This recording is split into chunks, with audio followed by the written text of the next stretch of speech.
자, 여러분 안녕하세요. 오늘은 혀 밑에 넣는 협심증 약의 작용 원리에 대해서 말씀드리도록 하겠습니다. 여러분 그 협심증이 있을 때 주로 사용하는 약 중에 이제 혀 밑에 가지고 다니면서 혀 밑에 넣어서 먹어라 이렇게 하는 약이 있거든요. 그게 이제 뭐냐면 바로 니트로글리세린이라고 하는 약입니다. 근데 이 약이 어떻게 작용을 하느냐? 자, 먼저 협심증이라는 게 뭔지 간단하게 한번 복습해 보죠. 자, 심장이 열심히 일을 하려고 그러면은 열심히 뛰어야 되잖아요. 열심히 일을 하려고 그러면은 이 혈관, 심장에 일을 할 수 있도록 피를 잘 공급을 해줘야 된다 그랬죠? 이 혈관 이름이 관상동맥이라고 얘기를 했습니다. 이제 이 관상동맥이 뭐 일부가 조금 이렇게 막히거나 그러면은 피가 잘 못 가니까 이쪽이 제대로 혈류 공급을 받지 못해서 그래서 이제 아픈 게 이제 협심증이라고 말씀드렸습니다. 그러니까 수요와 공급이죠. 이 심장이 일을 할 때 필요한 산소보다 관상동맥에서 공급해주는 산소가 적으면 아픈 거죠. 수요와 공급의 원칙에 의해서 이 협심증이 발생을 하는데요. 그러면은 이걸 치료해 주려면 어떻게 해야 되겠어요? 이 수요를 줄이거나 공급을 늘려주면 되겠죠.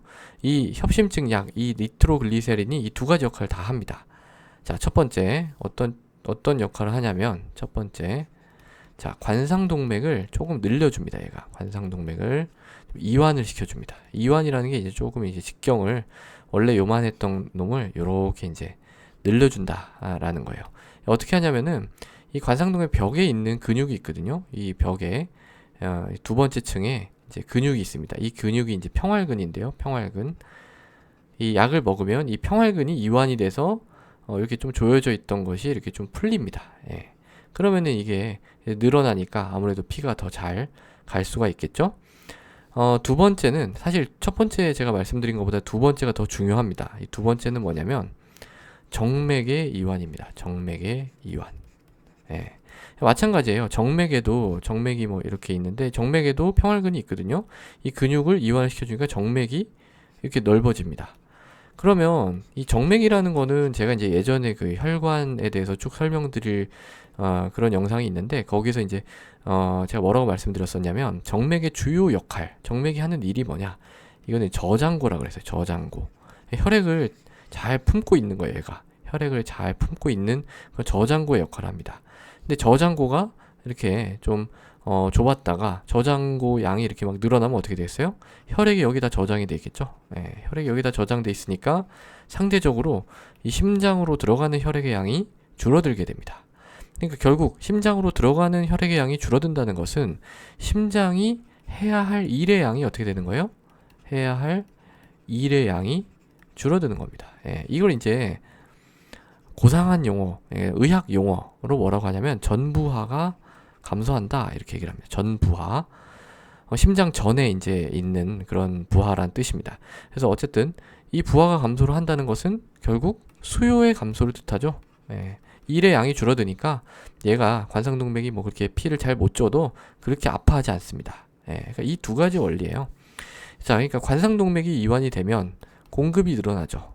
공급이 늘어나면서 동시에 정맥이 이완되니까 심장이 해야 될 일의 양이 줄어드니까 수요가 줄어듭니다. 그러니까 수요는 줄어드는데 공급이 늘어나니까 얘는 충분히 잘 공급을 받을 수가 있게 되는 것이죠. 이런 원리로 협심증 약이 이제 작용을 합니다.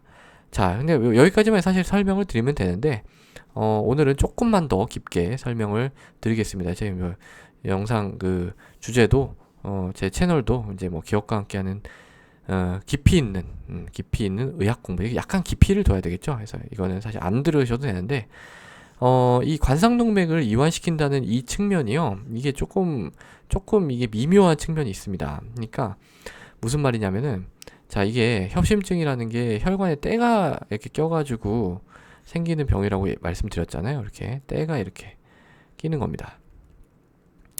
근데 그러니까 이제 이렇게 피가 이렇게 막 가다가 좀 덜 못 가니까 이쪽으로 피가 잘 공급이 안 되니까 아픈 거죠.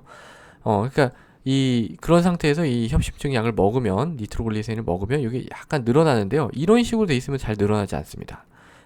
이걸 이제 우리가 구심성, 그러니까 콘센트릭 이런 용어를 쓰는데요. 왜 그러냐면은 이렇게 때가 끼면서 여기 있는 평활근까지 제대로 기능을 못하도록 막아버려요. 이 때가. 그러니까 때가 이렇게 양쪽으로 있으면, 그러니까 요걸 이제 잘라서 단면을 보면 때가 이게 이제 혈관 벽이라고 하면은요, 때가 이렇게 다 있는 거예요. 혈관 주변을 다 360도 둘러싸고 있는 거예요. 그러니까 요런 상태에서는 이 니트로글리세린을 먹어도 잘 늘어나지가 않아요. 언제 잘 늘어나냐면 때가 이렇게 한쪽에 이렇게 좀 집중적으로 있을 때, 이걸 단면을 잘라 보면은 혈관 벽이 이렇게 있다고 하면 뭐 이런 식으로 여기에만 이렇게 때가 있다, 이런 식으로 돼 있으면은 효과가 있습니다. 왜냐면 이쪽에 있는 평활근 이쪽은 잘 늘어나지 못하지만 이쪽이 이제 니트로글리세린을 주면은 이런 식으로 이제 늘어날 수가 있는 거거든요. 예, 이런 식으로 늘어나서 때는 이렇게 똑같이 있는데 직경이 훨씬 늘었죠. 예, 이런 식으로 가능한데 이게 360도 돌아가게 있으면은 제대로 잘 늘어나지 못하는 그런 측면이 있습니다. 그래서 이제 사실 이 혀 밑에 넣는 니트로글리세린을 먹어도 어떤 사람은 효과가 있는데 어떤 사람은 별로 효과 없는 사람도 있어요. 이런 이제 요소도 작용을 합니다. 자, 그래서 오늘은 혀 밑에 넣는 협심증 약의 작용 원리에 대해서 말씀드렸습니다. 감사합니다.